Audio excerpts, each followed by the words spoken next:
Hello. Welcome to another video on our channel. Here, we translate testimonies from people who have had near-death experiences and other spiritual experiences. Today, let's learn the story of Gideon Hawthorne. He says that she died, met a spiritual being, and had revelations about life and future events with humanity. If you are not yet subscribed to the channel, subscribe now. Leave a comment with your name and city. Let us now hear Gideon's testimony. Hello, my name is Gideon Hawthorne. Today I'm 65 years old, but the story I'm going to tell happened when I was 31. It was April 1990, and I was at the height of my archaeology course at one of the most prestigious universities in the United States. At that time, I was an ambitious young academic, focused only on my career and the pressure to complete my thesis. Little did I know that my life was about to change drastically. Before going into the details of my experience, I think it's important to provide a little context. I have always been a skeptical person, based on facts and scientific evidence. Spirituality never played a significant role in my life until that moment. My body, however, was already showing signs that something was not right. I had suffered from stomach ulcers for years, probably the result of constant stress and my poor student diet. I remember that Sunday clearly. I was alone in my small apartment, immersed in notes for an important presentation. Suddenly I felt a strange dizziness. The world started to spin, and then everything went dark. I lost consciousness and, for a brief moment, stopped breathing. The last thing I remember before succumbing to the darkness was the voice of Sophia, my partner, calling out to me in the hallway. But I was no longer there. What happened next completely changed my perception of reality and the meaning of life. It was a journey that took me beyond the limits of our physical world, an experience that still remains vivid in my memory today, decades later. This near-death experience not only transformed my worldview, but also completely redefined the course of my life. In the next topics, I will share with you the details of this extraordinary journey, from the moment I left my body until my return to physical life. It is a story of discovery, transformation, and above all, a deep connection with something greater than ourselves. When darkness enveloped me, I thought it was the end. But to my surprise, it was just the beginning. Suddenly, I was enveloped by an intense white light that didn't hurt my eyes. It was a light unlike anything I had ever seen before. It brought with it a feeling of peace and warmth that penetrated every fiber of my being. As the light faded, I realized I was no longer in my apartment. I found myself at the top of a mountain range covered in snow. The air was cold and refreshing, but strangely enough, I didn't feel cold. In fact, I felt more alive than ever. Each breath seemed to fill not just my lungs, but my entire being with invigorating energy. In front of me, stretched out a valley of greenery so vibrant and intense that it seemed to shine with its own light. It was a breathtaking sight, something no painting or photography could adequately capture. In the center of this valley, a majestic tree stood. Its leaves swayed gently in the wind, creating a silent melody that seemed to resonate in my soul. At that moment, I was absolutely certain that was the tree of life. I don't know how I knew this, but it was knowledge that went beyond logic or reasoning. It was as if this information had always been inside me, waiting to be revealed. Everything around me pulsed with vital energy. The rocks, the snow, the air itself. Everything seemed alive and conscious. For the first time in my life, I felt like I was truly at home. It was as if I had finally found my place in the universe. I started walking towards the valley, driven by an irresistible curiosity. Every step I took made me feel more connected to the environment around me. It was as if I could feel life flowing through me, connecting me to everything and everyone. As I walked, I began to notice that I was not alone in this wonderful place. Life forms of all types began to emerge around me. Some were familiar, others completely alien, but they all emanated the same welcoming, peaceful energy. As I advanced through the valley, I began to notice the presence of animals, They were not ordinary animals like the ones we know in our physical world.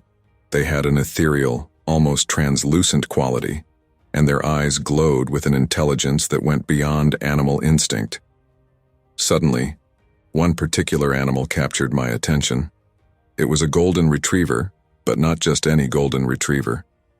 It was Henry, my childhood dog who had passed away years before. He ran towards me, jumping with joy, just like he did when I came home from school. Without hesitation, I knelt down and opened my arms. Henry jumped on me, licking my face enthusiastically. I could feel the heat of his body, the texture of his fur, the familiar scent that instantly transported me back to my childhood. Tears began to stream down my face, not from sadness, but from pure, overwhelming joy. As I hugged Henry, I realized I could feel his emotions.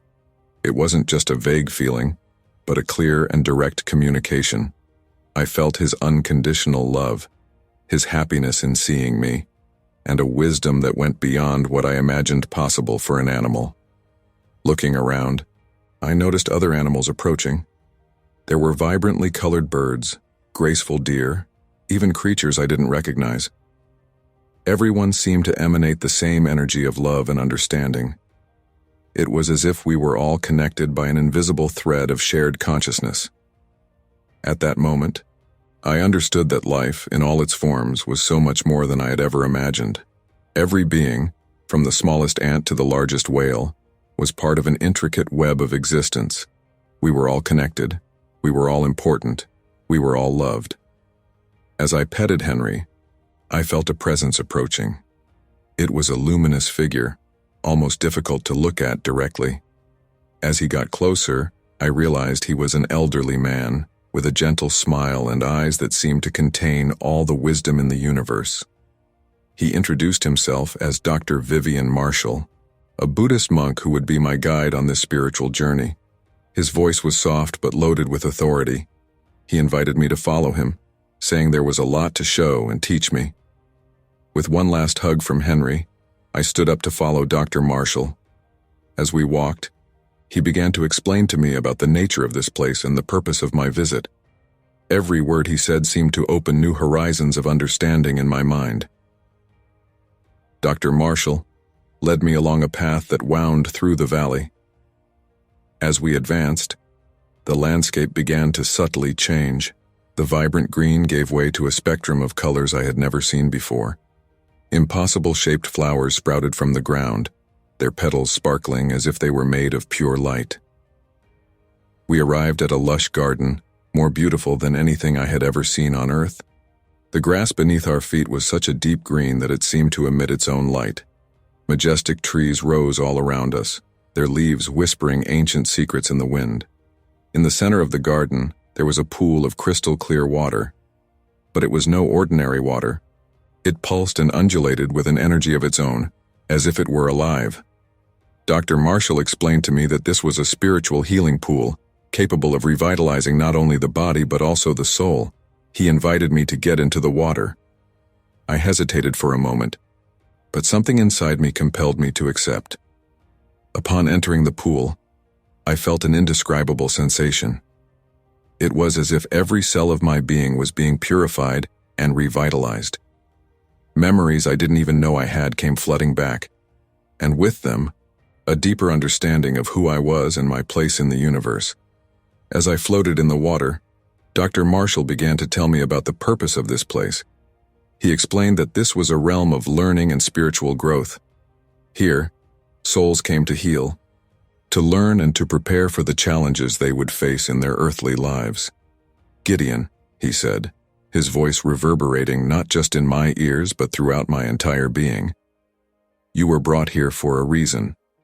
There are significant events approaching, and you have an important role to play." His words filled me with a mixture of excitement and apprehension. What events would these be? What would my role be? Before I could ask these questions out loud, Dr. Marshall smiled, as if he could read my thoughts. "Everything will be revealed at the right time," he said. "For now, focus on taking in what this place has to offer. Every moment here is an opportunity to learn and grow."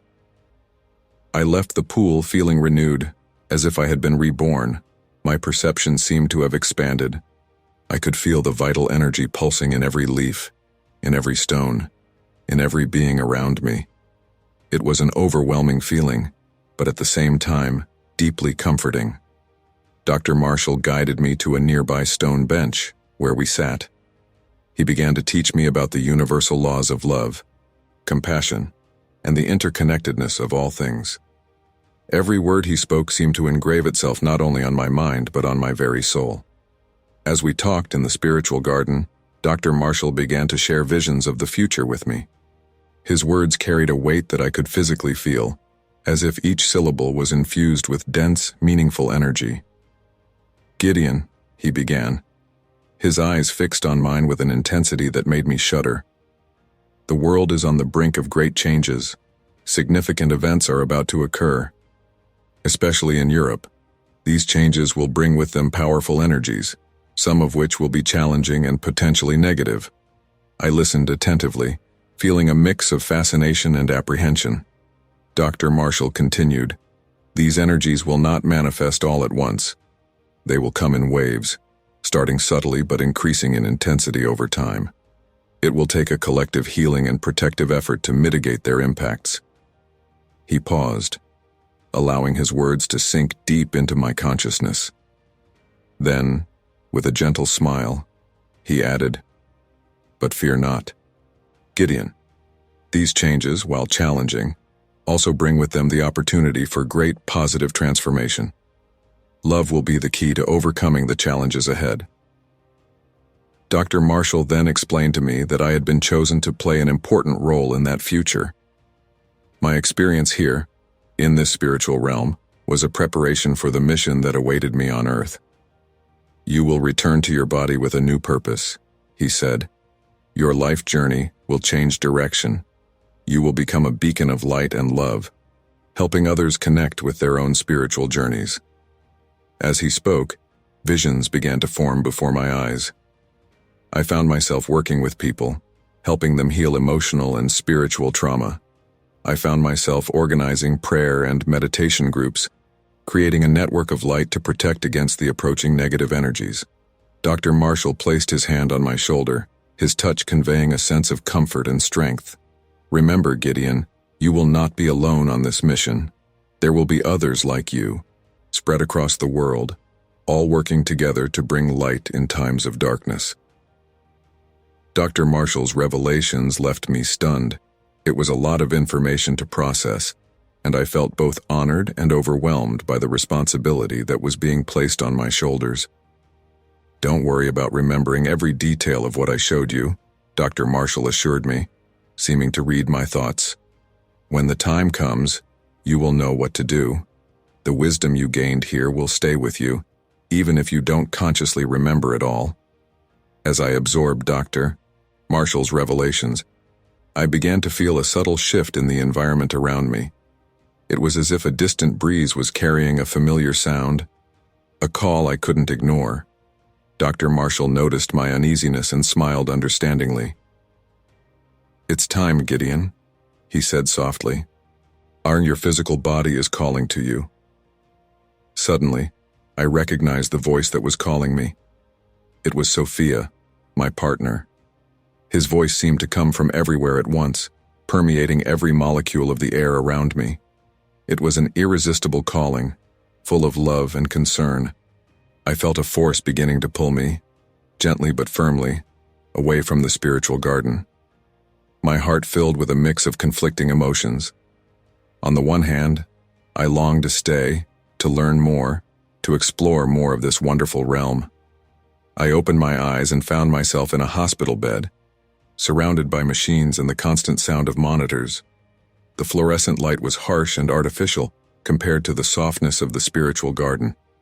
Sophia was next to me, holding my hand, her eyes red from crying. "Gideon, you're back," she exclaimed, her voice shaking with relief and excitement. I learned that I had been unconscious for 72 hours.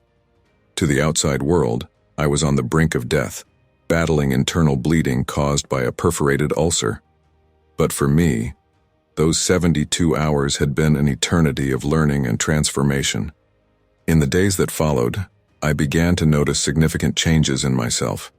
My body was weak, it's true, but there was something new inside me. It was as if I had been reconnected to a source of energy that I didn't even know existed. The first thing I noticed were the electrical discharges. Every time I touched something metallic, little sparks would jump from my fingers. At first I thought it was just static electricity, but I soon realized it was something more. Electronic equipment started acting strangely as I approached. Lights flickered. Radios changed stations on their own, and one time, the heart rate monitor next to my bed simply turned off when I placed my hand on it. But the changes weren't just physical. I felt different inside. It was as if my senses had been amplified. I could feel the emotions of the people around me, almost as if they were tangible. The nurse who came into the room with worries about her family, the doctor who hid his exhaustion behind a professional smile. I could feel it all, and there was more. I started having vivid dreams, almost like visions.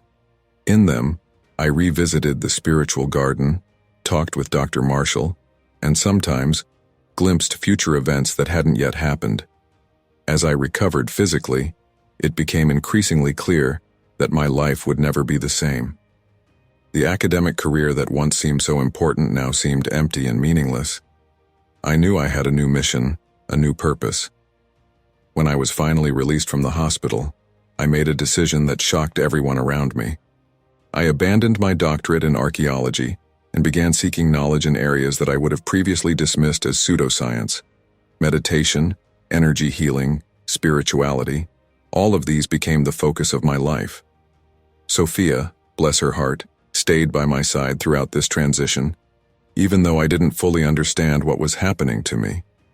She saw the change in me, saw that I was happier and more at peace than I had ever been, and that was enough for her. As I delved deeper into these new studies, I began to better understand the changes I was going through. I learned to control and channel the energy that flowed through me, and most importantly, I began to understand how to use this gift to help others.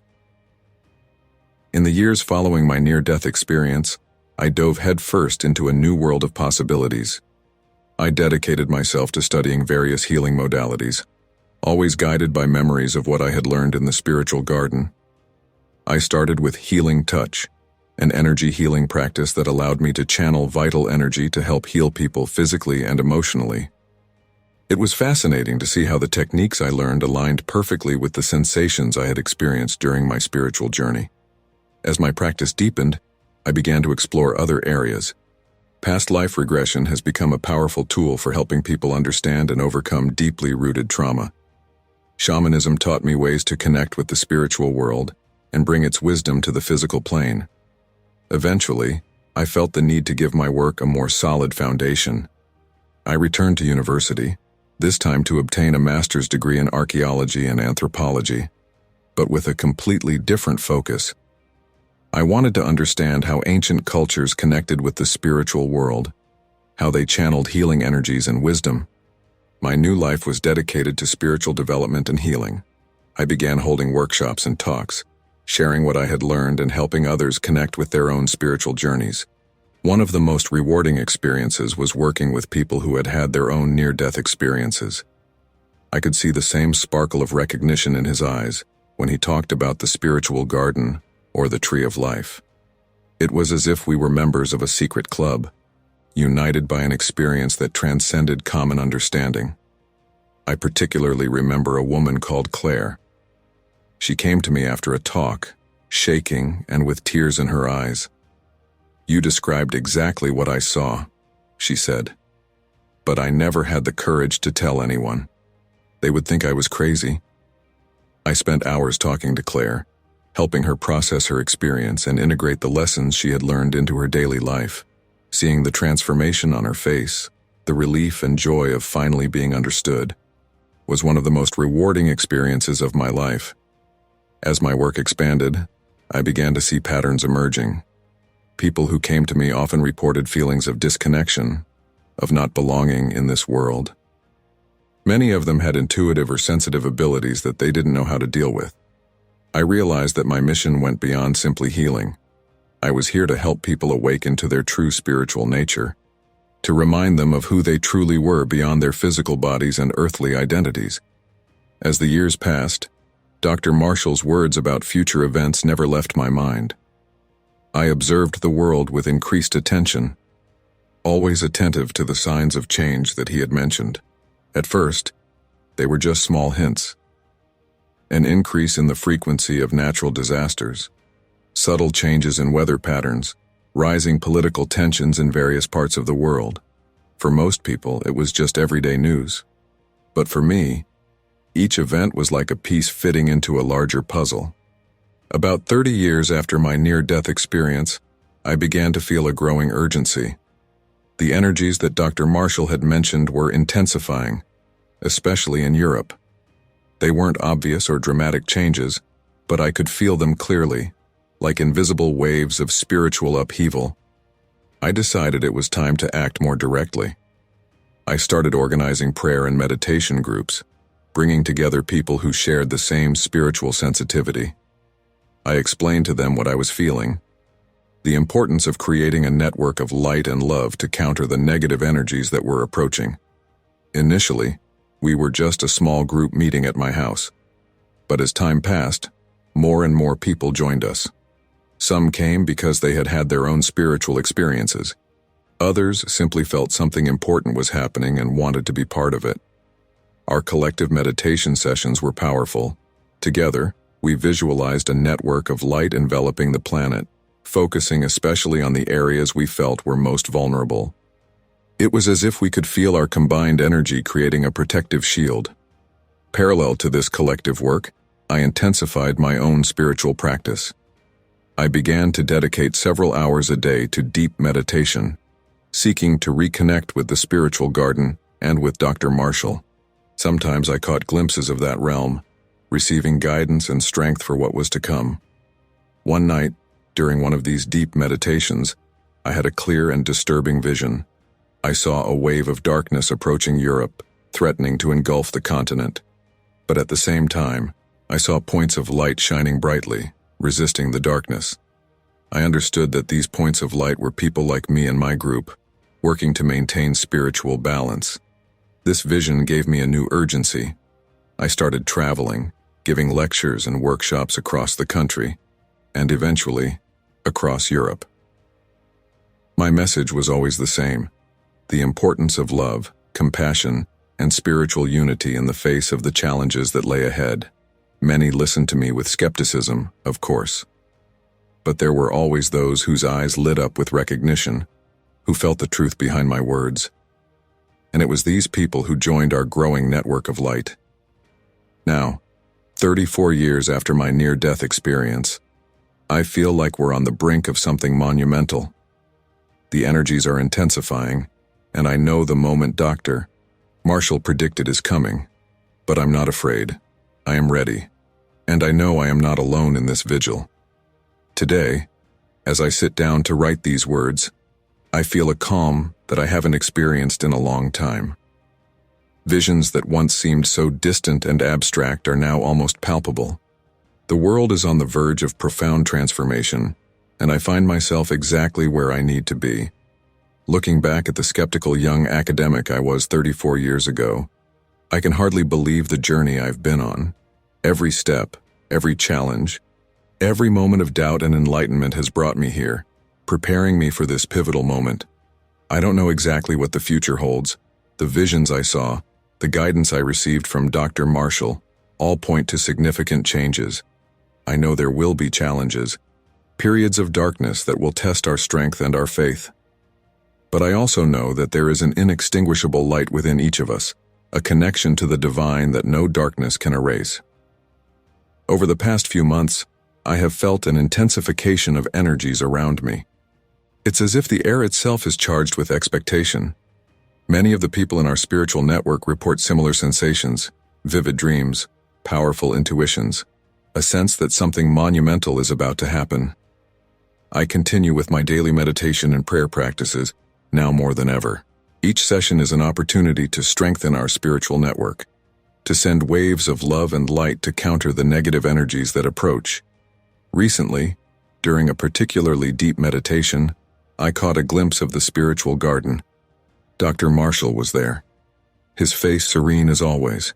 He didn't speak, but his look conveyed a clear message. It's time. You're ready. This vision filled me with renewed determination. I know that the years of preparation, of learning and spiritual growth, were not in vain. Every person I touched, every life I helped transform, every heart I helped open, it's all part of a bigger plan. As the world around me begins to change, I find myself in a state of peace and readiness. I don't know exactly what will come, but I am prepared to face it with love, courage, and the unshakable certainty that everything happens for a greater purpose. My story is a testimony to the transformative power of spiritual experience. The tree of life, the spiritual garden, the words of Dr. Marshall, all of this is now an intrinsic part of who I am. And as the world around me prepares for great change, I am at peace, ready to guide and protect those in need. The future that was revealed to me in 1990 is finally here. And I'm here, with open arms, open heart, ready to embrace whatever comes. Because I know that, in the end, it is love that will prevail. It is love that will guide us through the darkness. It is love that will carry us to the new dawn that awaits on the other side. And so, with unwavering faith and constant vigilance, I, Gideon Hawthorne, await the awakening of the future, knowing that each of us has a crucial role to play in the great story that is about to unfold.